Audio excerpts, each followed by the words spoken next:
네, 여러분 안녕하세요. 대한민국 최고의 방송 스픽스에서 또 최고의 프로그램 역전의 용사들 시간이 돌아왔습니다.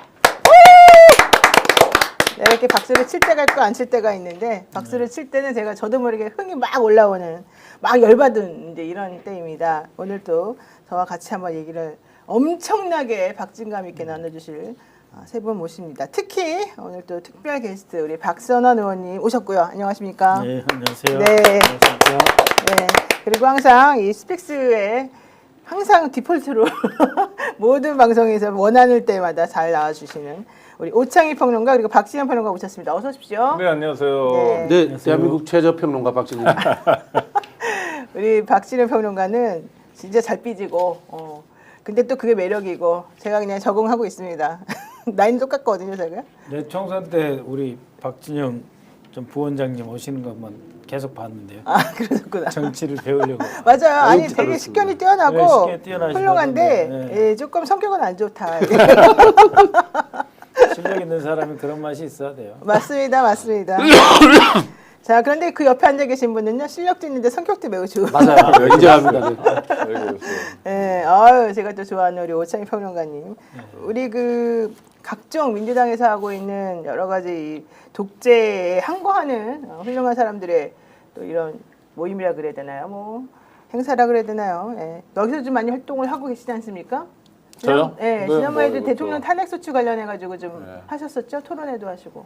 네, 그러니까 헌법상 소추 권한이 국회에 있는데 탄핵 소추죠. 근데 국회가 그걸 잘 활용하고 있지 않아서 네. 작년, 재작년부터 계속 특히 민주당에 거듭 요청했고 민주당과 함께 공동 토론회를 여러 번 했습니다. 네. 검사들 어떻게 탄핵할 건가? 탄핵이라는 헌법상 제도를 가지고 해야 된다. 네. 왜냐하면 지금 만만한 상대가 아니잖아요. 지금 그렇죠. 내란 사태에서 보듯이. 근데 민주당이 21대와 달리 22대에 상당히 효능감을 보이고 있고 특히 오늘 박선원 의원님 오셨는데 전 그냥 국민의 한 사람으로 감사드립니다.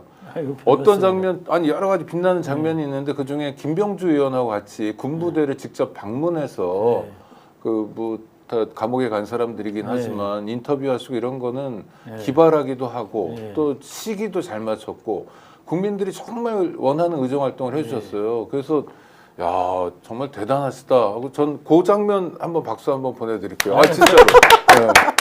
김병주 의원님이 같이 가자고 그래서 아니 간 거예요. 하여튼간에요. 그런 혼자 생각. 가면 구속 감금 없는 혼자 가면 감금될 수도 네, 있다. 설마요. 네, 근데 그래가지고 이제 국정원하고 어. 저기 특전 사고는 같이 작전하는 네, 것도 네. 있거든요. 네. 그래서 문제 생기면은 뭐 국정원에다가 또 연락해서 구출될 수 있다고 하시더라고요. 농담이시겠지만. 아 정말 잘하셨어요. 정말 잘하시고 중요한 순간에 중요한 진술을 확보한 거는 예. 내란 사태 국면을 풀어가는데 정말 도움이 됐고 그게 민주당이 21대하고 달리 22대가 그래도 국민들에게 효능감을 보여주고 있고 국정 운영의 중심을 잡아가는 것 같아서 예. 천만다행이다 싶습니다. 요새. 예. 네, 정말 훌륭하시고요. 박선원 의원은 지금 현재 대통령 탄핵소추단에도 소속되어 예. 있으시잖아요. 예. 오늘 탄핵소추단에서 속보가 올라왔는데 윤석열 씨가 지금 거대한 반격을 시도하고 있는데 우리는 예. 반드시 탄핵 심판에서 이것을 좀 정리하겠다. 예. 이런 예. 탄핵 심판 완수 의지를 지금 예. 강조했다는 겁니다. 지금 예. 현재 탄핵소추단에서는 어떤 상황으로 일을 좀 진행시키고 계신가요? 그 탄핵소추단에서 이제 대변인은 일단 최기상 의원입니다. 네. 최기상 의원님, 판사 출신이시죠? 예, 판사 출신이시고 또 헌재 연구관도 하셨어요. 네. 그래서 우리 당에서 매우 적절한 분이 지금 그 소추단 간사 겸 대변인을 맡고 계시고요.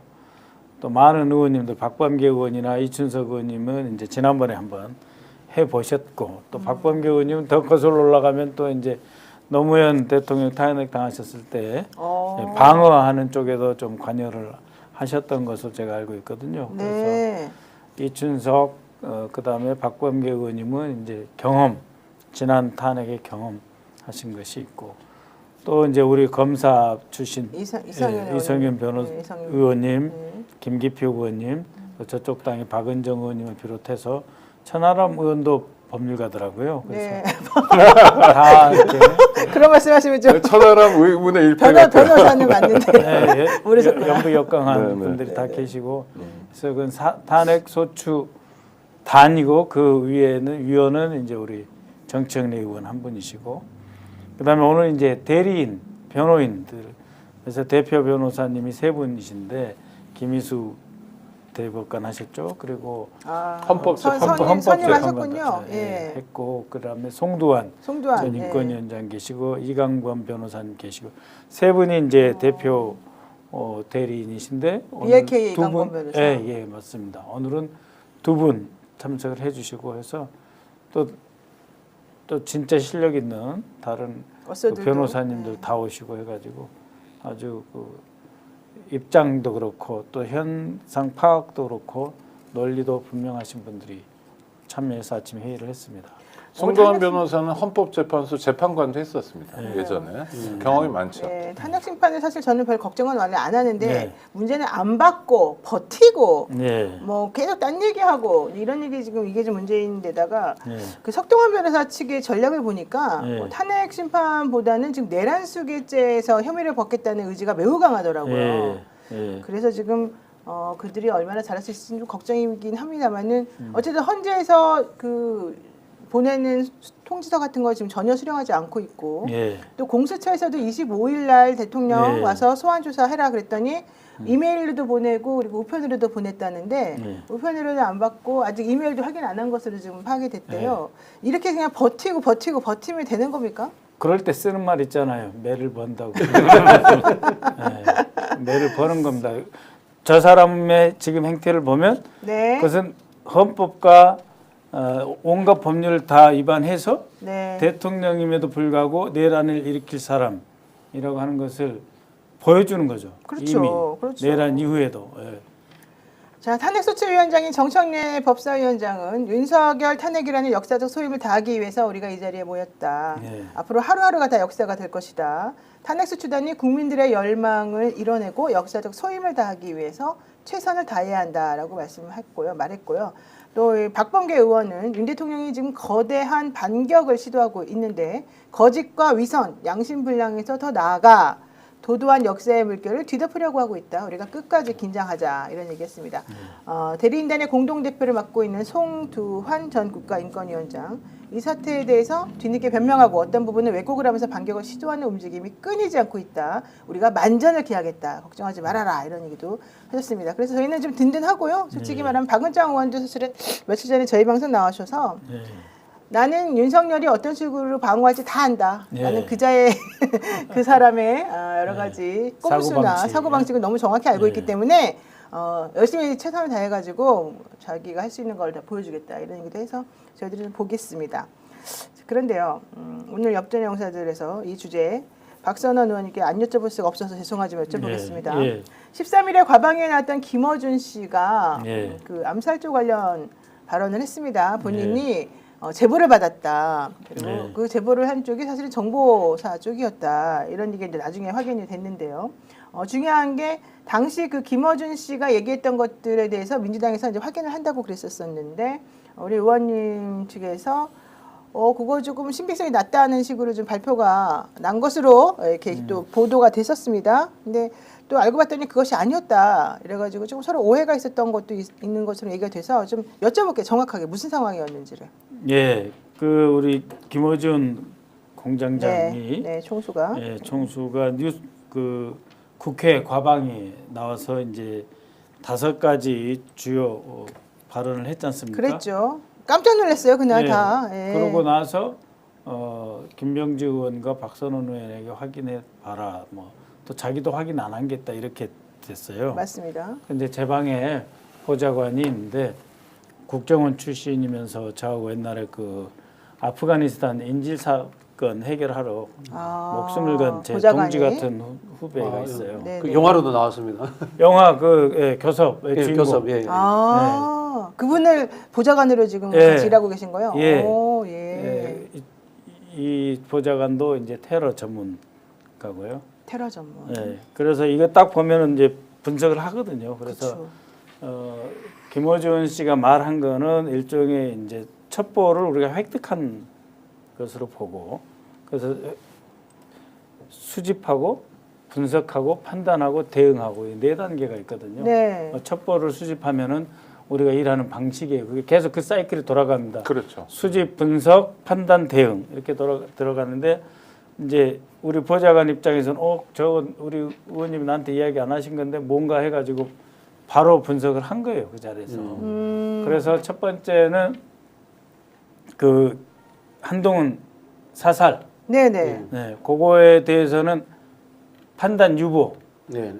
이거는 그 증거를 우리가 아직 확보를 하지 않았기 때문에 판단 유보. 지금 화면에 나와 있는 예, 저건가요? 저 표예요. 네. 그다음에 김어준, 뭐 조국, 양정철을 그 호송하다가 호송부대 죽인다라고 습격. 하는 것도 판단 유보. 이것도 판단 유보. 어. 판단을 유보한다는 것은 어떤 판단도 안 한다는 거예요. 그렇죠. 자료를 더 수집하겠다라는 이야기예요. 그리고 그다음에 북한군복을 매립한다 이런 부분에서는 좀 신빙성이 낮다. 왜냐하면은 북한군 옷을 입고 남침해가지고 그 총질해 되는 경우는 잘 없었으니까 저게 뭘까 하는 생각을 한 거예요. 왜냐하면 그렇죠. 이 친구는 매우 규격화되어 있는 그러니까 공작 파트가 아니에요. 그러니까 현장에 투입돼가지고 테러를 진압하는 입장이에요. 네네. 제 보좌관은 그러니까 이런 일은 있을 수 없을 거다라고 스스로 생각하는 사람이에요. 아. 네, 굉장히 모범적인 그 정보 요원이라고 보시면 되고요. 미군 사살 이거는 저희가 쭉 지켜보는 부대가 하나 있는데 그날 12월 3일 날은 미군이 한 명밖에 안 나왔어요. 그 부대에 한미 연합 근무하는 부대인데 그 미군만 있는 부대에서 미군을 사살하지는 않을 거 아니에요. 그렇죠. 미군 경비가 있으니까 뚫고 들어가지 못하니까. 그래서 한미 연합 근무하는 부대에서 12월 3일 날은 한 명 나왔고, 네. 그래서 신빙성이 좀 낮다라고 봤던 거고, 북한산 무인기는 이제 그 김어준 총수가 그 무인기에다가 무기를 또 장착한다라고 하니까 북한에는 그런 무인기는 없다. 왜냐하면 그 무인기는 하나의 복합체로서 앞에 시커라고 해가지고 쭉 파고 찾아 들어가서 그 무기를 폭발물을 토하는 자폭드론이든 뭐 이런 형태이기 때문에 제 신빙성이 낮다라고 저한테 초도 보고를 한 거예요. 네, 본인이 이제 분석한 바를. 네, 저한테. 네. 그래서 저는 그걸 갖고 있었는데 이게 유출된 것 자체가 좀 제 방의 실수기 때문에 사과를 드리는 바입니다. 그러고 나서 이제 4, 5일 지났잖아요. 네.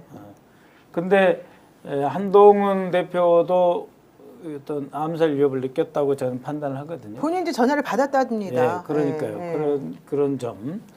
또 실제로 HID 부대에서 가장 강력한 그야말로 인간 병기라고 할 수 있는 사람들이 그 강원도에서 내려왔고 이거는 이제 확인이 됐잖아요. 그렇죠. 문상호가 상호로 연관이 인정을 했어요. 데리고 왔다. 그래서 전체적으로 한 30명 구성돼 있고 그럼 왜 이 사람들 임무가 체포냐? 체포 아니다 그랬고 이 사람들 30명 모아놓은 게 감청 업무냐? 감청 업무 아니라 그랬고 그럼 이 사람들이 암살도 할 수 있는 이런 임무가 있지 않냐? 그랬더니 그 부인하지 않았어요. 그래서 그런 정도면은 충분히 이제 이 첩보의 수준, 신뢰도가 높아지는 거예요. 그렇죠. 네, 그리고 김어준 등에 대해서도 이제 그 판단을 배제하지 못한다. 이거는 뭐냐면 문상호까지 우리가 알았을 때의 판단과 네. 여기 노상원이라고 하는 그 변수, 네. 이거 이제 어떤 플레이어가 이 공작에 참여하느냐에 따라서 완전히 성격이 달라지잖아요. 네. 그러면은 가능하다. 그래서 우리 국정원에서 이제 보고서를 쓸 때 신빙성 낮으면 10% 15% 이하하고 가능성을 배제할 수 없다. 우리는 그거를 가능성 불배제라고 써요. 항상 불배제란 말 처음 들어보실 거예요. 네, 네. 가능성을 배제하지 않음. 청와대 근무하셨으면 이해하실 거예요. 불배제라는 말 써요. 그래서 이거는 한 40%. 네. 50에서 60% 되면 가능성이 있음으로 되거든요. 지금 우리 한 40%로 보고 있고 그다음에 미군 사살은 저희가 최근에 다시 첩보를 수집을 했어요. 정보 수집했는데 네. 한미연합 근무하는 그 부서의 담당 실장 대령이 노상원의 비서실장 출신이고 12월 4일 날은 5, 6명이 근무를 했어요. 그러니까 조건이 딱 맞는 거예요. 네, 이게. 그러네요. 네. 그래서 우리 같은 사람은 도저히 상상할 수 없는 그렇다. 진짜. 우리 동맹국을 공격한다 해서 그때부터 그 국정원 사람들은 딱 문을 닫아요. 판단의 문을. 왜냐하면 한미 간에 그 정보 협력하는 게 우리가 아는 것보다 그러니까 일반이 아는 것보다 훨씬 수준이 높아요. 근데 거기서 미군을 죽인다 우리는 상상을 못 하는 거예요. 네. 그런데 딱 보니까 노상훈 비서실장이 한미연합 근무하는 그 부서에 담당 책임자고 거기에 주한미군이 5, 6명이 근무하고 이런 것을 확인을 했기 때문에 네네네. 이거는 가능성을 배제할 수 없다고 격상시키는 거예요. 그래서 그다음 북한산 무인기도 어떻게 판단하냐면 네. 그 첫 번째 그 정보 김어준 씨가 말하는 정보 이 첫 정보는 좀 틀릴 것 같지만 이 정보는 절대 우리가 손을 안 대요. 이 첫 정보가 제일 중요하거든요. 그러니까 이 정보 자체를 우리가 오염시켜 가지고 아니야 그렇게 말하지 않았을 거야. 김어준이 잘못 들었을 거야. 그렇게 이야기했습니다. 그거는 있는 그대로 둔 상태에서 이제 우리가 판단을 하면 네. 그럼 말하는 사람이 김어준한테 잘못 말했거나 무인기 체계를 잘 모르는 김어준이 그렇게 알아들었을 수가 있어요. 그렇군요. 그럼 이거는 김어준이 책임이 아닌 거예요. 네네. 그런 상태에서 우리는 재판단을 하는 거예요. 그래서 초도 보고 있고 제1 중간 보고 제2 중간 보고 마지막에 이제 종합 판단 보고 이렇게 올라가는데 우리 보좌관이 다시 이제 중간 보고로 다시 작성한 거예요. 노상훈이라는 변수를 집어넣었는데 네. 우리 보좌관이 노상훈이라는 변수를 넣을 때 그냥 노상훈을 넣은 게 아니고 노상훈에 대해서 다 우리는 나름대로 다 조사를 했어요. 노상원이라는 사람은 진짜 점집하고 보살한 게 맞습니까? 그보다 더 훨씬 엽기적인 내용이 많이 있어요. 아 그래요? 그래서 이거를 차마 입에 담을기 어려울 정도로 계란 가지고 뭘 했대요? 이 첩보를 제가 쭉 수집해 오면 그러면 이 사람은 어느 정도까지 그 행동을 할 거다, 어느 정도까지 어떤 계획이나 모략을 세울 거다라고 하는 게 여기 계신 분들하고는 완전히 달라요. 우리가 아무리 머리를 짜내도 안 하나만 좀 나오는. 얘기해 주시면 안 돼요? 힌트?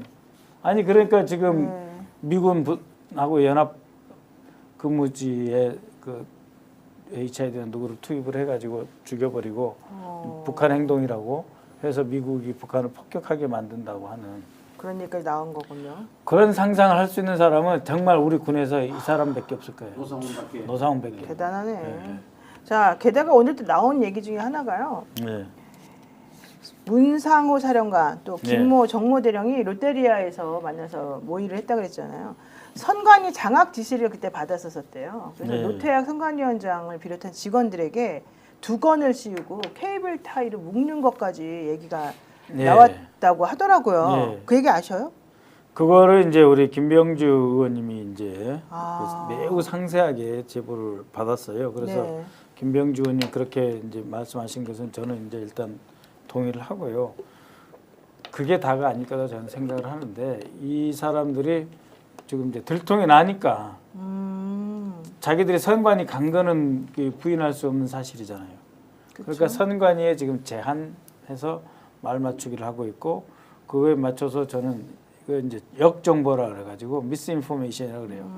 역정보를 흘릴 수도 있다는 점은 나는 유의해야 된다. 그러니까는 그래서 이게 선관위에 가서 뭐 사람을 끌어오고 이거 하려고 9월 달부터 선별 작업을 들어갔는데 선관위 사람 민간인 잡아오려고 그 9월 달부터 정말 특임대 중에 특임대인 HID에 속초에 있는 사람들을 오라고 했겠느냐 저는 그렇게 생각하지 않아요. 그럼 뭐 하려고? 아니 요인이죠. 훨씬 더 그거는 중요한 인물. 경찰에다 맡겨도 되고요. 뭐 방첩사나 다른 일반 수방사 요원들이나 다른 요원들에 네. 맡겨도 되는 일이에요.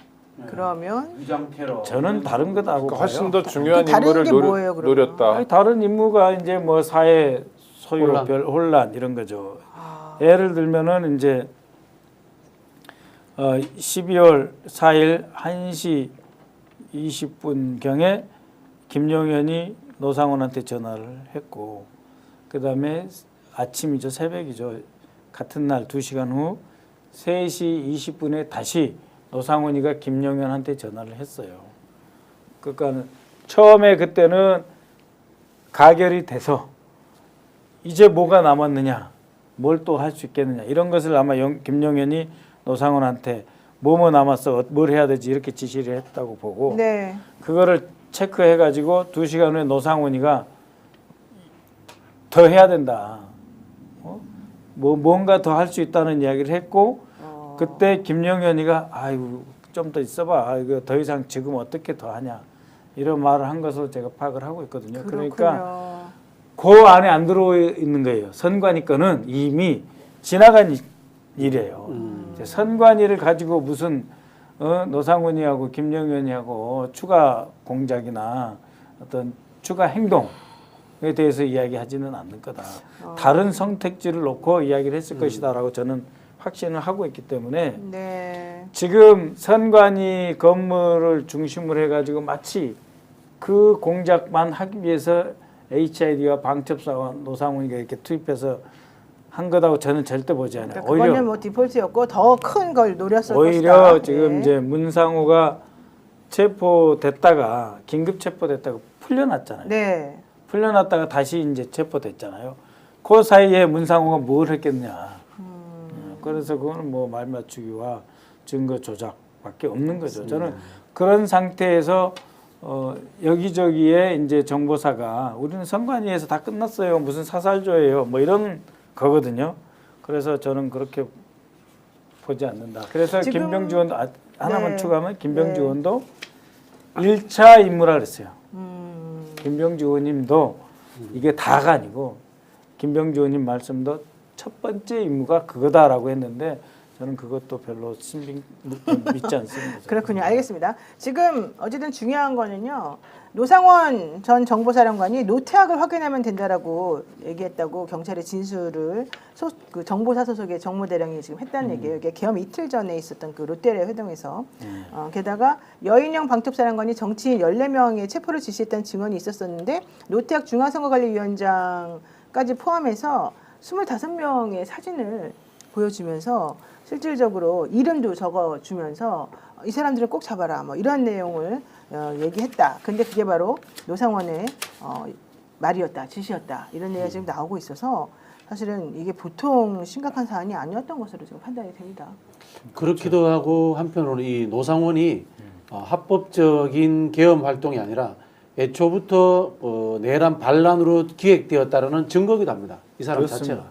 제일 중요한 거예요. 예, 합법적인 계엄이면은 민간인이 참여해서는 안 되는 거예요. 그렇죠. 민간인이 참여해서는 안 되는 겁니다. 근데 이 사람 민간인이란 말이에요. 맞습니다. 민간인에 참여했다는 것 자체가 이건 합법의 영역이 아니라 애초에 쿠데타를 기획했다. 이렇게 이제 우리가 해석을 해야 되는 거고. 그러니까 어떻게 이 사람이 끼었죠? 이 사람은 그만뒀잖아요. 그리고 점집하고 있었다면서요. 아니 워낙 이 노상원이 그런 쪽으로 유명해요. 공작금 뭐 네. 이렇게 하는 거 자기 실력에 비해서 훨씬 큰 영향력을 행사하는데 박근혜 정부 청와대에서 이제 군사관리관 경호차장이라고 하는데 정확한 명칭은 군사관리관입니다. 군사관리관이었고 그 위에 이제 경호실장 그때는 실장이라고 했어요. 경호실장 박흥렬 육참총장이 네. 경호실장을 했잖아요. 네. 여기에 비서실장 했던 사람이 노상원이고 또 그 뒤에 비서실장 그쪽에 같이 일했던 사람이 김용현이에요. 김용현이고, 네. 그러니까 김용현이가 선배예요. 그러니까 그 박흥렬하고 관계에서 선후배, 네. 선배고 그 박흥렬, 김용현 이제 이 노상원이 같은 팀인데 김용현이 이제 경호처장, 경호실장이 된 거잖아요. 그러니까 이제 잘 됐다 싶어가지고 이미 잘 아는 사람이고 그러네요. 그래서 이 노상원이 다시 이제 김용현하고 접촉해서 이 쿠데타 공작을 준비를 한 거죠. 채널A에서 단독이 나왔습니다. 뭐가 나왔냐면 노상원 씨가 무슨 지시를 하니까 장교들이 그걸 받아 적어가지고 지시를 이행하려고 받아 적는 모습이 CCTV에 찍혔고 그 CCTV를 채널A에서 확보를 했다고 합니다. 정리해서 좀 말할 네. 필요가 있을 것 같은데 일단 김어준 씨 제보 네. 본인도 그랬어요. 제보라고 그랬고 제보를 검증하지 않았죠. 왜냐하면 뭐 그냥 김어준 씨가 유명인이긴 하지만 일개 언론인 입장에서 그런 정보를 검증할 능력은 없었을 거고요. 그렇죠. 네. 근데 박선호 의원님은 그런 검증을 많이 해보셨고 그 팀이 탄탄하니까 이제 검증에 가까이 가는 거죠. 그 과정을 들은 겁니다. 근데 그게 가짜 뉴스인지 아니면 뭐 상당히 설득력 있는 제보인지는 수사를 통해서 밝혀야 되는 거죠. 그러니까 사실은 한국은 다이나믹한 나라고 지금 내란 사태도 보면 막 주술사들이 일으킨 것 같고요. 정말 무슨 이상해요. 뭐 다 역술이고 무당이고 뭐 이런 것들만 네. 잔뜩 등장하는데 맞아요. 그리고 귀계해요. 예. 아니 군인이 한미동맹이란 말을 입에 붙이고 살았던 윤석열 정권이 미군을 살해한다는 걸 상상할 수 있을까? 당연히 없죠. 없어요. 없는데 기괴한 사람들이니까 그러네. 점괘에 그렇게 나오면 그럴 수도 있다는 생각까지 네. 드는 거예요. 이게 되게 두려운 겁니다. 젊게 나오면 아니 그러니까 네. 그런 모습이 보여요 지금. 네. 그러니까 노상원이라는 사람의 존재도 그런 거고. 그러니까 한국은 그런 면에서 뭐든지 일어날 수 있는 나라기 때문에 그런 제보도 진지하게 살펴봐야 되고 네. 이거를 수사를 통해서 명명백백히 밝혀내야 된다. 이 그러네. 과정에서 예. 박선원 의원님 무슨 사과를 했다. 뭐 어떤 사람은 그 내란 세력인 것 같은데 무슨 상황한테 절을 했다. 뭐 이런 에이, 이런 말도 조롱까지 하더라고요. 말도 안 아니, 되는 상관없어요. 아니 그러니까 상관없다. 아니 좀 제가 모욕감을 느껴서 네. 그래요. 네. 그건 다 본질을 흐트리는 거고 네. 김어준 씨 입장에서는 제보를 전한 거고 그 제보에 대해서 국가기관이 책임 있는 규명을 하면 된다. 네, 맞습니다. 이 사안은 그렇게 해서 풀 사안이라고 봅니다. 네. 자, 게다가 제가 이걸 안 읽어드릴 수가 없는데 눈이 아프신가 봐요. 이제 쥐방울님이 조금 낮았어요 이제. 눈 괜찮으신지 걱정을 예, 많이 예. 하시는데 그러니까 건강 걱정이 많네요. 네, 아이고. 지치지 않는다님께서 드러나는 사실들이 기괴하고 공포스럽기만 합니다. 80대 어머니도 예전 일들이 생각이 나서 무섭다고 자주 우십니다. 순식간에 무너진 민주주의를 되찾는 일이 너무너무 힘드네요. 그 힘든 일을 앞서서 헤쳐나가고 계신 박 의원님 응원하고 있습니다. 눈 빨리 회복하시고 네. 국민 믿고 힘내주세요. 네. 스택스도 아이고, 화이팅 고맙네요. 하셨습니다. 네. 그 노상원 씨 이야기를 좀 더 하면요. 네. 네. 더 해야 돼요. 60년, 많이 해야 돼요, 64년 전에 노상원 씨와 똑같은 사람이 있었어요. 누군가 하면 김종필이야. 박정희가 그래요? 5.16 쿠데타를 일으킬 때 김종필이 그때 예비역이에요. 예비역 중령인데 이 사람도 정보 파트에서 오랫동안 일을 합니다. 네. 근데 이 사람도 그 전에 이미 쿠데타 모임 뭐 이런 데 가담이 된다고 해서 강제 전역을 당해요. 전역을 당해가지고 민간인 신분으로서 5.16 쿠데타를 기획을 해요. 똑같은 행태예요. 그 당시 동원하는 방식이라든가 기획을 또 김종필이 다 하거든. 그렇습니다. 이게 사실은 쿠데타의 전형적인 방식이에요. 그러나 김종필은 그래도 비교적 발전했잖아요. 발전했죠. 그러니까 김종필은 역술이는 아니었잖아요. 네, 그렇죠. 그리고 뭐 여러 가지 장단점이 있겠지만 쿠데타 주도 세력이라는 건 문제지만 그래도 네. 그 말을 그대로 받아들이면 조국 군대화에 대한 꿈이라도 있었잖아요. 그리고 4.19 혁명을 계승하겠다는 말이라도 있었는데 노상원은 정말 기괴합니다. 이거. 그렇죠. 네. 정말 이상한 사람들이에요. 그러니까 냉정하게 이야기하면 비상계엄의 요건, 그러니까 준전시, 뭐 국가 사변이라 그러면요. 네. 어떠한 계획도 필요가 없어요. 왜냐하면 북한이 남침하려고 한다든지 남북한에 충돌이 있다든지 그러면 그냥 비상계엄 선포하고 있는 그 합참 체제를 가지고 네. 합참에 이 계엄과에서 작성한 대로 쭉 가면 돼요. 네. 그러니까 우리 군 질서와 공조직 흐트릴 필요가 하나도 없는 거예요. 그런데 비상계엄을 그런 이유가 아니었고 개인의 정치적 목적으로 국가 변란을 획책을 했기 때문에 외곽에서 별도의 팀이 필요한 거예요. 그렇지 않고는 합참에서 쫙 내리면 끝나는 거예요. 그렇죠. 비상계엄은. 근데 그게 아니기 때문에 자기들끼리 정식 개통을 통해 가지고 군을 동원한다든지 명령한다든지 계획을 세울 수가 없으니까 밖에 팀이 하나 반드시 필요한 거예요. 그래야 가서 이제 가서 휴가 가서 만나고 잠시 뭐 점심 때 나가서 만나고 저녁에 만나도 보안이 유지가 되잖아요. 그러면 왜 그렇게 하느냐? 정식 체계로 할 수 있는 행동이 아닌 불법 위법 위헌이었기 때문에 그런 거예요.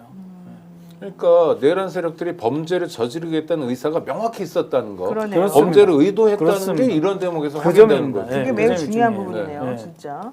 자, 어쨌든 지금 우리가 들으면 들을수록 황당무계한데 윤석열 대통령이 탄핵 가결되기 전에 국민의힘 의원들에게 주문을 했다면서요. 2주만 버텨달라. 그건 이제 저는 깜짝 놀랐어요. 제가 받은 제보인데 네. 윤석열이라고 말은 안 하겠습니다. 그 용산에서라고 제가 제보를 받았기 때문에 그거는 이제 그 윤석열이 당에 직접 어떤 지시를 했다라고까지는 제가 확인은 안 한 상태에서 받은 제보인데 국민의힘이 한 2주 정도 버텨달라. 그러니까 탄핵 가결안이 되지 않도록 그러면 자기들 좀 준비도 하고 뭐 대응하게 할 수 있는 시간을 벌어달라. 그래서 이제 재밌는 거는 아니 번지 점프 하는데 하나에서 뛰나 둘에서 뛰나 뭐가 다르냐 이런 그 냉소적 반응이 있었다고 그래요. 네. 근데 용산에서는 야 번지 점프 할 때 하나에서 뛰는 거하고 둘에서 뛰는 거하고 뛰는 사람은 달라.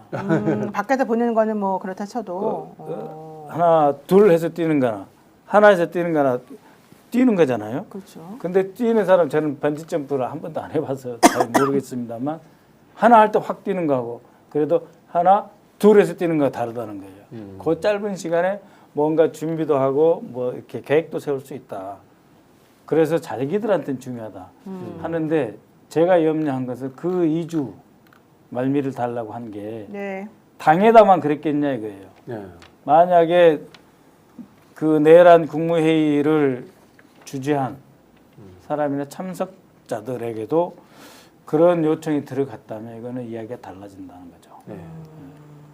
내란을 계속 하는 거네요. 그렇죠. 지금까지도 사실 내란 내란 사태인 진행 거죠. 중이에요 지금. 그러니까 내란 수계가 잘 저렇게 네. 있잖아요 관제. 네. 그러니까 아니, 그리고 어쨌든- 생일 선물은 받고 뭐 국가기관이 보낸 공문서들 그런 건안 헌법재판소가 보낸 건 안 받고 내란 진행 중이라고 아니, 저는 봐야죠. 이해가 안 가는 게 지금 경호처 직원들이 다 위법한 활동을 하고 있는 거거든요. 네. 특수공무 집행 방해를 하고 있는 건데 네. 사실 이거는 본인들의 위법 행위를 하고 있는 것이어서 원래는 공권력이 들어가서 그 사람들을 못하게 해주는 게 맞는데 사실 그거를 지금 좀 혹시라도 이제 뭔가 일이 벌어질까봐 조심해서 하고 있는 것 같은데 이걸 한덕수 총리가 당연히 그러지 말아라고 정리를 해줘야 되는데 이걸 안 그렇죠. 하고 있어요. 아주 나쁜 사람인 것 같고. 한덕수 이전에 저 경호처장 박종준부터 이야기하고 싶습니다. 네네. 이 사람이 박근혜 때 경호실 차장이었어요. 경호차장. 마지막까지 했죠. 경찰대 2기 출신으로 경찰청에서 차장까지 지낸 사람인데요. 네.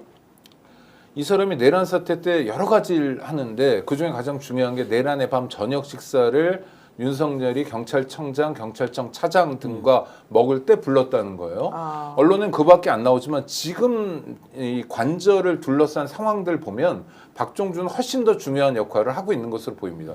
무슨 얘기냐면 아니 법에도 근거가 없는데 관저 네. 500m 전방부터 막고요.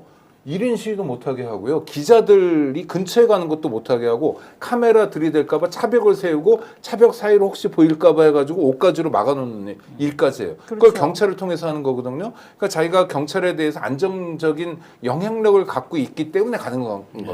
그러니까 지금 내란이 계속 진행되는 거고요. 저는 박종준이 경찰에서도 내내 기획통이었는데 내란을 기획할 때 상당한 역할을 했던 것 같아요. 왜냐하면 박근혜 탄핵 이후에 이 사람이 할 일이 없어져 버렸어요. 세종에서 뭐 국회의원 출마도 준비하고 그랬지만 뭐 택도 없었고 그래서 놀고 있었거든요. 그냥. 김용현도 마찬가지인 것 같아요. 윤석열 정권의 특징이 놀고 있던 사람들을 전격적으로 발탁하면 이 사람들이 정말 충성도가 높아지죠. 견마지로를 네. 아끼지 않는 겁니다. 박종준도 그런 모습이고 그런데 경찰이 지금 수사를 어떻게 하냐면 경찰청장하고 서울경찰청장만 체포하고 구속해놓고 오늘 뭐 송치하고 그 다음에 일체 손을 안 건드리거든요. 경호처에 대한 전면적인 수사가 진행돼야 됩니다. 네, 맞습니다. 지금 박종준을 체포하면서 그 윤석열 관저 문제를 풀어야 되고요. 그 다음에 지금 공문서를 안 받고 이런 것도 다 경호처에서 장난치는 거거든요. 그렇죠. 저는 하여튼 그래서 박종준이라는 사람을 주목해야 된다고 말씀드리는 바입니다. 맞습니다. 네. 자, 저는 어쨌든 그래서 한덕수 총리 대통령 권한대행 제발 좀 상황을 직시하시고 정확하게 판단을 좀 잘해주시기를 바라는데요. 어제 거부권 행사한 것에 이어서 아직까지도 지금 김건희 특검과 내란 특검에 대해서 어떤 식으로 할 것인지 너무 걱정스러운 지금 행보를 많이 하고 있습니다. 한덕수 권한대행 그래서 지금 뭐 경호처 관련된 얘기도 지금 오찬희 평론가가 했지만 현실적으로는 제가 봤을 때는 오히려 조금 탄핵 이런 거를 조금 빨리 하는 것도 그렇죠. 괜찮지 않습니까? 예. 괜히 기다려줄 필요가 있습니까?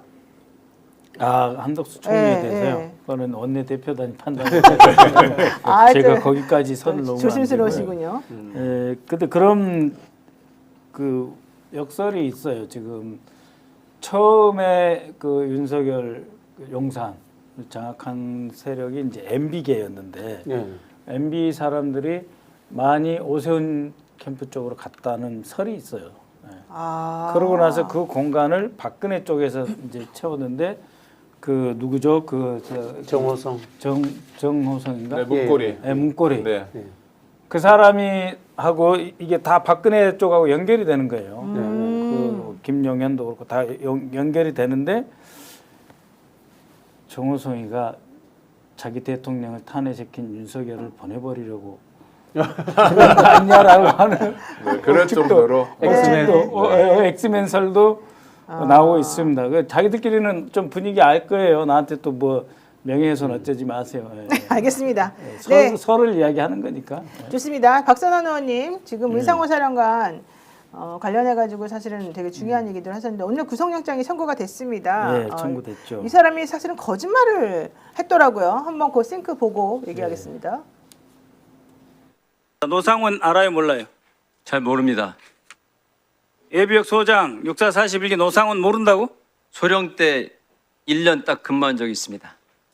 박근혜 청와대에서 근무한 적 있어요, 없어요?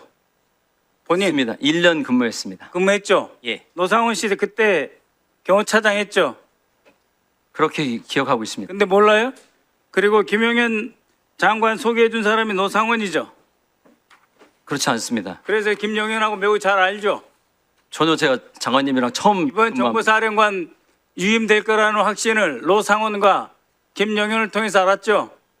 처음 듣는 얘기입니다. 내가 다 알고 있으니까 처음 듣는 얘기 계속 이야기하세요. 그다음 아니, 아니, 저 선서를 안 시켰어요. 선서를 안 시켰어요? 선서를 시켰어야지. 네, 저쪽 당 상임위원장 해가지고 선서를 시키라고 그렇게 이야기했는데 선서를 안 시켰어요. 일부러 안 시켰나 네, 보다. 네. 어쨌든 문상호 사령관 질의 저 사람 사실 햄버거 회동의 핵심 인물인데 저렇게 뻔뻔하게 그리고 1년 동안 모신 상급자를 잘 모른다고 얘기하는 어떻게 건 저럴 수가 정말 있죠? 군인 이전에 사람으로서도 저 말이 안 되는 거죠. 야, 진짜. 뻔한 거짓말을 국민들 앞에서 카메라 앞에서 아유 진짜 정말. 나쁜 노상원이라는 사람들이 사람이 그 고위장성들 중에 아주 굉장히 유명한 사람이었대요. 네, 굉장히 별나기도 하고 악명이 뭐. 높습니다. 아주 악명이 유명한 높다는 게 사람이었대요. 무슨 뜻이에요? 어떤 아니 식으로 그러니까 악명이 그 사람이 높다는 거야? 군에서 쫓겨난 게 강제 여군 수용해서. 여군을 네. 강제 수용해서 징역 1년 6개월을 선고받아서 쫓겨난 사람이잖아요. 그게 말이 네. 됩니까 정말 군인의 길도 아닌 사람의 길도 아닌 범죄자의 길로 가버린 사람인데. 근데 어떻게 그런 사람하고 김용현 전 국방부 장관은 이런 내란의 중요한 상황을 모의하고 어떻게 그래요? 게다가 그 그룹이 2016년, 2017년 그 기무사 문건 팀 있잖아요. 거기하고 다 연결돼 있어요. 진짜 악질적인 사람들이네. 악질적인 원래 그리고 유유상종입니다.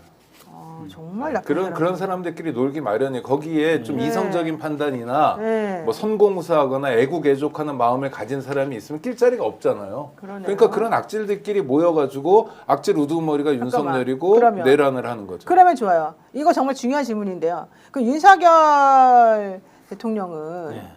노상원과 저렇게 김용현이 같이 이런 작전을 펼치고 내란죄 실행을 이런 식으로 구체적으로 담당하고 했다는 걸 모릅니까? 알면서 모른 척합니까? 아니면 어떻게 된 겁니까? 이거 되게 중요한 부분 아닙니까? 모를 수가 없죠. 그렇죠. 자신의 모든 것을 걸고 이 한판 뒤집기 해가지고 정말 제 추측은 보수 100년을 꿈꾸지 않았겠어요. 그 보수도 극우 보수 100년. 세상에. 그러니까 민주당 의원들 다 이제 고문하고 해가지고 다 이제 의원직 상식하고 그 자리를 채우는 거죠. 네. 네? 보궐선거에서 자기가 채우는 거예요. 그렇죠. 이번에 참여했던 그 군인들, 예비역들 다 그 자리에 채우고 그래가지고 헌법 개정해서 국회 권능 줄이고 그렇게 해서 계속 가는 거죠. 정말 박정희처럼 되고 싶었던 황당한 거죠. 사람이네요. 박정희죠. 그 유신헌법에 장기 집권을 거의 하셨거든요. 준하는 그런 것이 없이 그런 그 프로젝트 없이 그냥 뛰어들었겠어요? 아니 박정희 전 대통령은 그래도 경제라도 어떻게 조금 살리고 이런 거지만 이 사람은 도대체 자기가 한 게 뭐가 있다고 이런 말도 안 되는 생각을 합니까? 게다가 500명 거봐라 내가 1000명 투입하라 그랬지 이랬다는 지금 진술 확보가 됐다는 얘기까지 지금 나오는 상황이라 저는 아무리 봐도 이해가 안 갑니다.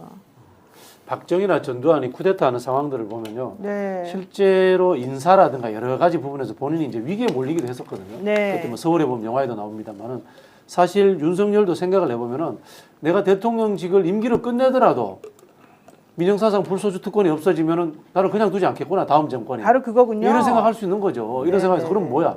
내가 영구집권하거나 아니면 내 후계자들을 많이 데리고 와서 연속성 있는 정권을 만들어야지. 이런 생각했을 수 있죠. 맞습니다. 아니, 이런 과정에서 그 내란을 옹호하고 비호하는 국민의힘 의원들 보실 거 아니에요 의사당에서. 네. 그러면 너무 이상해. 개인적으로라도 아유, 사실 내가 당이 이래서 그렇지 좀 미안하고 창피하다 네. 이런 의원들은 없습니까? 그 윤석열은 이미 떠난 사람이라고 생각을 하고 네. 윤석열 이후에 내 입지가 어떻게 돼야 될 거냐를 생각하는 거예요. 내 그러니까 입지밖에 없군요. 살인자가 살인을 했는데 그게 중요한 게 아니고 이 살인자가 구속되면 이 사람은 자기 큰아버지 뻘이니까 그 뒤에 우리 집안은 나한테 어떤 영향을 줄 것인가 그 걱정을 하는 거죠. 그러니까 반성도 사과도 없는 거예요? 없죠. 반성하고 사과는 저 윤석열이 하라 그러고 나는 지금 내 이익에 이게 부정적이냐 긍정적이냐 그거 하나만 생각을 하는 거예요. 네, 정말 지금 위기 상황이고요. 한덕수 권한대행 정신 못 차리고 있는 이 상황 결국은 아직도 계엄 상태가 지속되고 있다고밖에 우리가 볼 수 없는 상황이라서 이번 집회에 많이 나가겠다는 분도 있습니다. 완전히 지금 한덕수 총리하고 제가 보기엔 쿵짝쿵짝하면서 지금 아직도 상황 판단을 못하고 대한민국을 너무 위기로 몰아가고 있는 것 같아서 너무너무 마음이 지금 안타깝고 불안한 그런 상황입니다. 그런데요, 한동훈 비대위원장 아니 이제 당대표였죠. 한동훈 당대표가 의총에서 탄핵 가결시키기 전에 엄청나게 수모를 당했었었고 예. 이번에 탄핵에 찬성한 의원들에 대해서 국민의힘 의원들이 정말 학폭행 저리 가라 수준으로 아주 예. 의원들을 괴롭히고 있더라고요. 예, 네, 그렇더라고요. 요 싱크도 한번 좀 보겠습니다. 전화 한동훈 대표님이 더 이상 당 대표로 수행하는 것은 불가능하고 부정자가 있습니다. 그래서 이 자리에서 그만두셔야 된다고 생각합니다. 이 생각은 아주 오래전부터 해왔습니다. 누구 때문입니까? 여러분, 비상계엄은 제가 한 게 아닙니다. 23분이 함께 움직였구나 하는 생각을 하고 우리가 색출한다 이런 말은 저는 맞는 것 같습니다. 왜? 그 23분은 어떤 분의 뜻을 따라서 저는 움직였을 거라고 보고 있고 책임질 사람은 지도부입니다. 우리가 대장이 책임지지 실무자가 책임지는 건 없지 않습니다. 아까 당대표 상태 촉구 결의를 해야 되겠습니다. 인사해보라 중국이니까 우리가 이게 지금 다 같이 모여서 당대표에게 끝까지 분신하는 모습까지 국민들에게 보여야겠습니까? 분풀이죠. 결혼으로 갖다가 분당하게 보내주겠는 윤석열은 지금 되게 찌른 거야.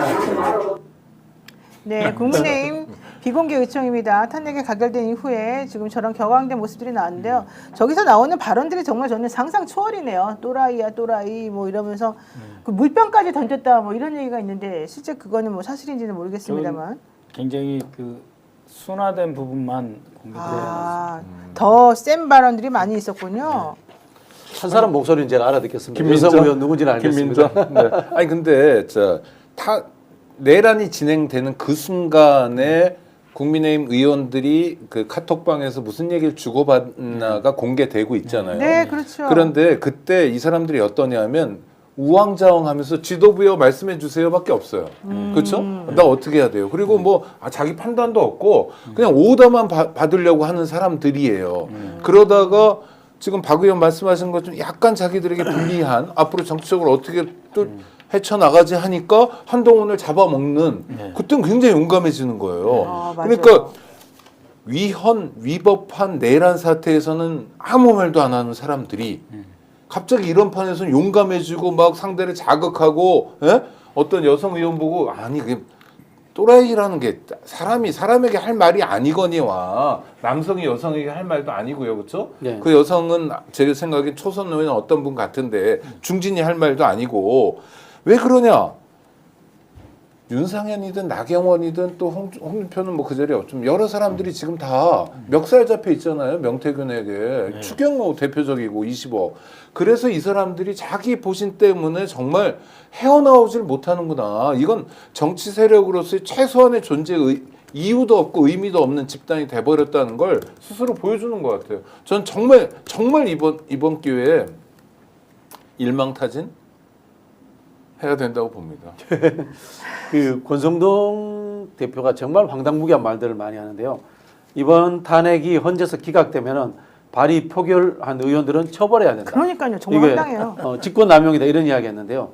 제가 반대로 한번 읽어드릴게요. 만약에 이번 탄핵이 인용되면은 탄핵에 반대한 의원들 처벌해야 됩니다. 내란 동조자. 맞습니다. 맞습니다. 그래야 돼요. 네.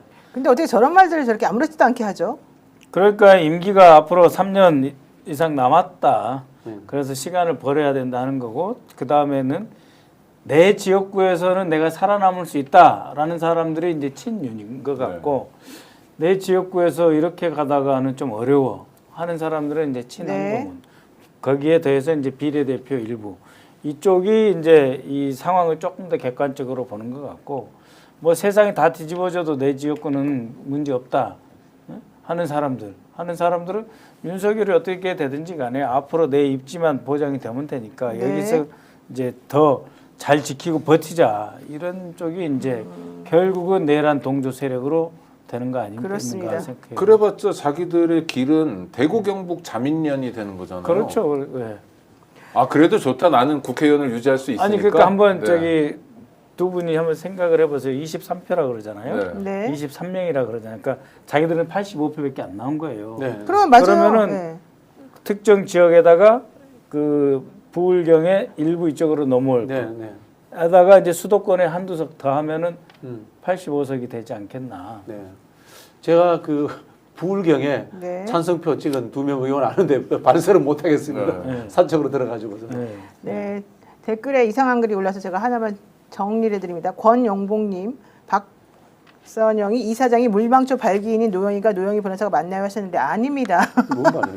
무슨 절대 그런 거 아니니까 여러분들 오해하지 마시고요. 진실화해위원장 예, 박선영이 예, 그분은 물망초라는 그 단체를 했는데 탈북 주민들 좀 돕는 초창기 때는 네네. 그런 것도 하고 그랬었었는데 제가 그래서 그분은 사실은 처음에는 올바른 길을 가는 보수인가 보다라고 생각을 했었었고 많은 분들이 그렇게 했었는데 그 이후에 너무너무 극우적이고 이상한 행동을 보여서 좀 제가 당황했었다 이런 얘기입니다. 자 그리고요 또 중요한 얘기 나옵니다. 지금 많은 분들이 도대체가 이 정권은 무속이 아니면 해결이 안 되냐. 예. 그 아까 말씀드렸던 노상원 씨 같은 경우에도 뭐 점집을 강제추행죄로 징역을 예. 살고 난 다음에 와서 점집을 차렸다. 예. 안산에서 게다가 그분 집으로 계란을 60판씩, 뭐 30판씩, 40판씩 고정적으로 정기적으로 자기가 3층에다가 주문하면은 납품해주고 이랬다는 분들이 있고요. 저 지금 막걸리, 뭐 소주, 뭐 북어 이런 그 아마 굿하는 용품인 것 같죠? 예, 저런 것들이 그 집안 잔내에 잔뜩 쌓여 있었다 말이죠. 이런 얘기가 좀 있어요. 게다가 이번에 건진법사, 명태균 해가지고 전체적으로 이 내란과 관련해서도 혹은 이 정권의 처음부터 끝까지 현재까지 전부 다 이 역술인이 관여를 안 한 게 없는 것으로 보인다 이런 게 많거든요. 예. 어떻습니까 이게? 아침에 네. 어떤 분이 저에게 문자를 보내왔어요. 네. 그래가지고 천공은 대통령 출마와 청와대 이전 때 주로 활용됐고 건진법사하고 명태균은 대선 경선과 총선 그리고 박재권 씨는 한남동 관저를 변경하는데 있고 노상원은 백재권 씨 말하겠죠? 백재권 씨 그다음에 관상 보시는 분. 근데 그분이 뭐 이 백재권 씨에 대해서는 뭐 내가 완전 나쁘다는 건 아니에요.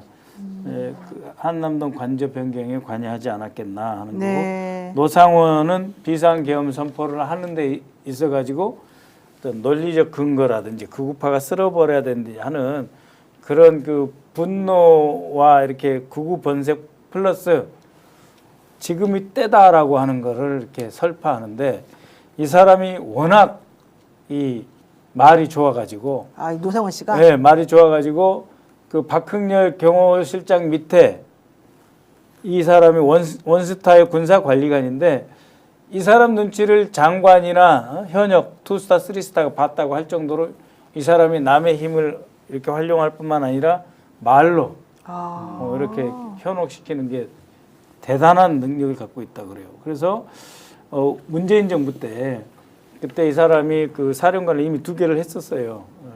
777 부대 사령관도 했고 정보사령관 했는데 또 이게 진급에 올라오니까 진급은 안 되고 같은 투스타급으로 한직인 정보학교장으로 밀어놨는데 거기서 이제 그 추행 사건이 벌어진 성추행 거군요. 사건이 벌어진 거죠.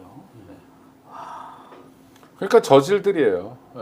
네. 그리고 정권이 아니, 믿을 건 국민이잖아요. 그게 아니면 자기가 법조인이니까 윤석열이 헌법과 법률에 기대야 되는데 그건 구호일 뿐이고 무속에 기댄 거예요. 사실은 우리가 봤죠. 대통령 선거 때 한 번이 아니라 반복적으로 손바닥에 임금 왕자를 써 가지고 다니는 사람을 대통령 뽑아줬잖아요. 다수의 표로. 그렇죠.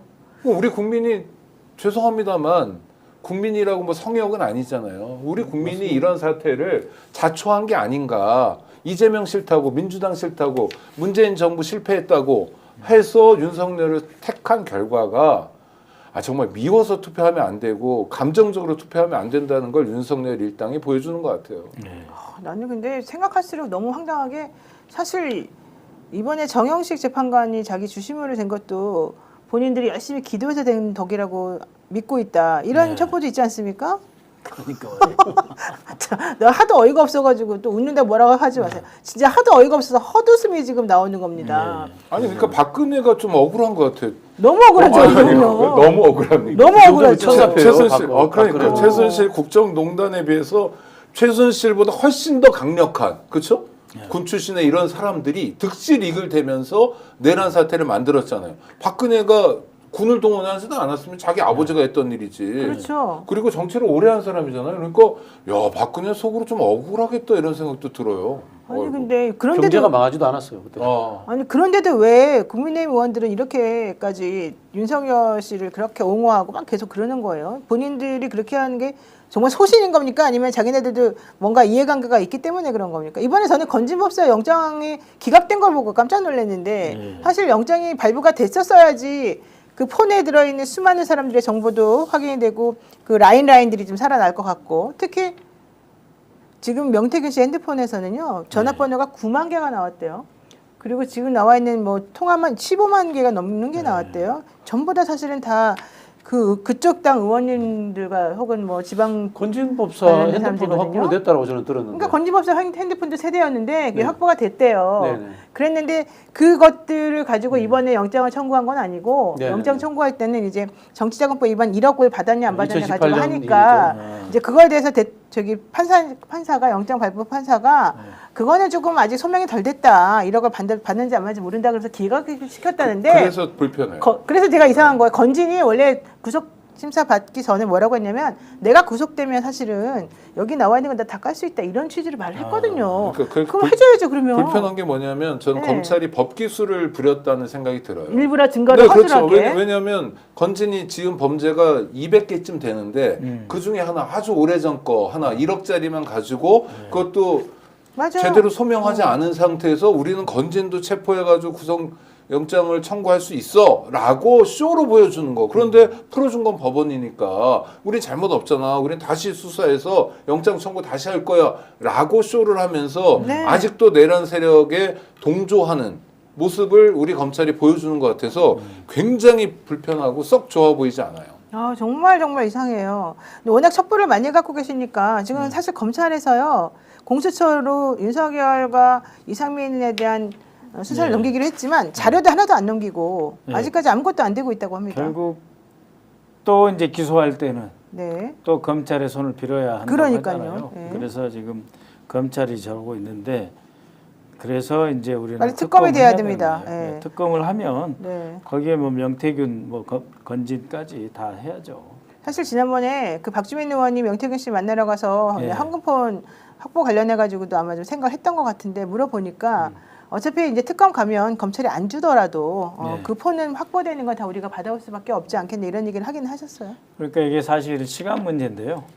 지금 용산 사람들이 이주가 중요하듯이 근데 이제 저 사람들의 그 시간표는 일주일은 갔어요. 그래서 그렇죠. 이제 이번 주부터 이제 1월 1일까지가 매우 중요한 시기입니다. 네. 우리한테도 마찬가지. 1월 1일까지를 잘 돌파를 해내면 사람들이 몰라서 그런데 막상 해 바뀌면요 또 달라져요.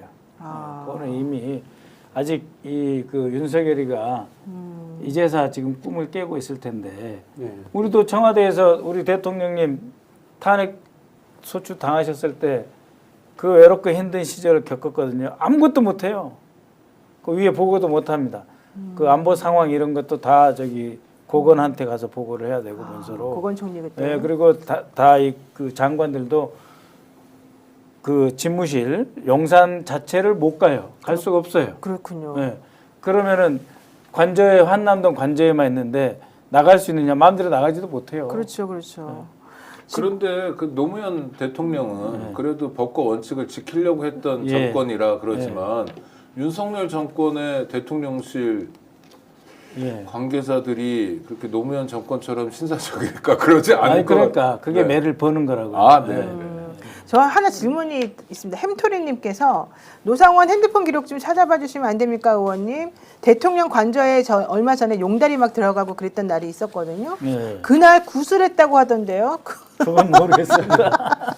모르신답니다. 네, 저는 구술했- 그 지금 제일 중요한 거는 윤석열 체포인 것 같아요. 예, 그게 제일 체포되면은 일단은 헌재의 그 심판에도 강력한 하나의 우리가 이 뭐라고 합니까 상징적 효과를 예. 보여주는 것이 될 것 같고 그다음에 국민의힘에게도 너희들 이제 완벽하게 끝났어 네. 라는 부분을 보여주는 것 같기도 하고요. 또 한편으로 법률적인 문제에 있어서도 일단 체포영장이 발부됐다는 것 자체가 네. 이거는 피의자가 완벽한 범죄자로 갈 가능성이 높아졌다라는 네. 하나의 신호를 보여주는 측면이다. 맞습니다. 그래서 저는 법사위에서 공수처장에게 체포를 빨리 요구해야 되지 않나 뭐 그런 생각도 저는 좀 빨리 들어요. 경호원들부터 체포하고 그다음에 대통령 신병도 일단 확보하고 물론 또 너무 빨리 구속을 해버리게 되면 나중에 특검이 아직 안 된 상황에서 네. 또 기소를 또 허술하게 할 수 있으니까 네. 그 타이밍을 조금 맞춰야 되겠지만 일단 체포는 해서 법이 무서운 걸 보여주고 본인이 대통령이었다면 현실적으로 법에 대해서 얼마나 존중하는 마음을 보여야 되는지를 스스로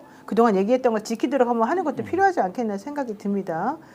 JK님께서 진짜 답답합니다. 언제까지 이 추운 날씨에 우리 보고 집회 나가라는 겁니까? 내일 눈도 엄청나게 많이 온다는데. 네, 석동현이 오늘 그야말로 그 말 같지 않은 말 석동현 변호사 했잖아요. 진짜 그 이상해요. 사람이 네. 그 윤석열이 체포 채자도 안 꺼냈다. 어제 어제 한 라고 말이죠. 했는데 네. 아니 살인하라 하는 거하고 사람 죽여라 하면 그러면은 사람 죽여라 한 사람은 살인 살자도 안 꺼냈으니까 괜찮은 거냐? 죄가 아니에요? 그렇죠. 말도 안 죽는 되는 거예요 거죠. 정말. 그러니까 그러니까 끌어내라고 그랬지 체포하라고 그러진 않았다. 뭐 이런 말장난이죠. 네. 근데 어쨌든 말장난에 불과한 거예요. 석동현은 민주당 의원들 나 고발해라. 고발할 때면 고발해라. 나도 그러면 민주당을 무고죄로 고소하겠다 이랬습니다. 아 그러니까요. 그렇게 가야 돼요. 그렇게 가야 돼요? 그럼요. 그러니까 오늘 일장 한번 봐야죠. 오늘 밤에 그래요? 떠오르는 단어는 아까 일망타진 말씀드렸는데 발본색원이라는 단어도 떠오릅니다. 네. 정말 내란 세력들은 하나 남김없이 법의 준엄함을 보여줘야 되고요. 아까 말씀드린 것처럼 경찰도 경찰청장하고 서울경찰청장만 수사 대상으로 삼는데 서울경찰청 차장, 그 다음에 서울경찰청 기동본부장, 현장에 출동해서 국회의원들의 출입까지 막았던 기동대장들, 그 다음에 네네. 국회 경비대장, 네. 정말 이런 가책을 물어야 사람들 됩니다. 정말 내란에서 굉장히 중요한 역할을 했고 이 사람들에도 불구하고 시민들 덕분에 돌파한 거지 아니었으면 정말 계엄 해제 요구도 그렇습니다. 못하고 맞습니다. 지금 우리 이런 방송도 못하고요. 노영희 변호사는 잡혀가 있고 막 이런 상황이잖아요. 예. 박 의원님 어디가 계시겠어요 지금, 그렇죠? 제가 제일 두려운 게 뭐냐면은 체포 대상 명단에 없다는 거예요. 아하, 그럼 더 그럼 위험할 그럼 수도 더 있겠네. 위험한 거예요? 아니 잡아다가 어디다 구금시키고 이렇게 해야 네, 다른 사람하고 나 여기 있다 뭐 윤석열 타도한다 뭐 이렇게 투쟁이라도 하는데 네. 거기 체포 명단에 없으니까 나하고 김병주 의원은 최고는 좀 더 그러니까. 별도 관리 대상이지 않았느냐 그랬을 수 생각이 있네요. 더욱 살벌한 얘기예요. 섬뜩합니다. 진짜 그리고 살벌한 그냥 얘기. 상상 속에 존재하는 얘기가 아니라 능히 그러고도 남을 저희는 사람들. 그 시절을 겪었잖아요. 그렇죠, 맞습니다. 예전에 이제 민주화 운동 시기에 총학생 회장들이라든가 무슨 이제 단체 뭐 전민련이라든가 뭐 이런 단체 대표들은 고문 안 해요. 네. 고문 안 합니다. 이름이 알려져 있기 때문에. 변호사 접견도 시켜주고 네, 변호자 시켜도 시켜주고 마치 이렇게 다 하는데 민주적으로 하는 것처럼. 네, 하는데 그 당시에 이제 뭐 학습 조직이라든가 이런 또 이제 뒤에서 이제 이른바 이제 배우 조정 이런 사람들은 잡아다가 고문하는 거예요. 눈에 안 너무 보이는 무서워요. 네. 근데 윤석열 대통령 측의 석동현 변호사 본인을 내란 선전 혐의로 고발한 더불어민주당에 대해서 무고죄를 고소하겠다는 입장문을 내면서 민주당 법무국 책임자 차원이 아니라 당대표나 당 최고위원급이 분명히 입장을 밝혀라. 이미 종료된 계엄령 선포라는 과거 행위에 대해서 국민의 한 사람으로서 내가 주관적인 평가 의견을 말한 것을 가지고 내란 선동으로 보는 것은 맞지 않는다. 나도 가만히 있지 않겠다. 이렇게 그래서 선동이라는 엄포를 말 쓰는 냈습니다. 거예요. 아, 그게 선동입니까? 선동이라는 게 상대방을 흥분시키고 왜곡해서 어떤 방향으로 끌고 가는 걸 선동이라 하잖아요. 그러네요. 그건 주관적 행위예요. 알겠습니다. 오늘 사실은 박선원 의원님께서 매우 건강이 좋지 못하시고 컨디션이 안 좋아 보입니다. 제가 봐도. 그럼에도 불구하고 저희 스픽스 나오셔서 또 정확한 정보를 전달해 주시고 지금 현재 우리 국민들이 걱정하고 좀 궁금해하는 것들에 대해서 많이 얘기를 해주셨습니다. 네. 다시 한번 감사하다는 말씀을 네, 제가 고맙습니다. 드립니다. 네. 네. 혹시 마지막으로 하실 말씀 있으시면 한마디만. 지금 많이 힘드시죠? 다 힘듭니다. 네. 근데 박근혜 탄핵 때 진짜 추웠어요. 광화문 정말 정말 추웠어요. 추웠고 그것을 저희가 1월 하순까지 하지 않았던가요? 7차인가 8차까지 했던 것 같습니다. 근데 지금이 제일 그 중요한 일종의 이제 이 변곡점이기 때문에 더욱 힘듭니다, 여러분. 그리고요, 쿠데타가 반란 쿠데타가 있고 친위 쿠데타가 있는데 반란 쿠데타는 이긴 사람이 반란 한쪽이든 진압 한쪽이든 싹 쓸어버리기 때문에 빨리 끝나요. 근데 친위 쿠데타예요. 아니 대통령이 장관 동원해서 가장 핵심적인 사령부 부대 다 동원한 거잖아요. 경찰까지.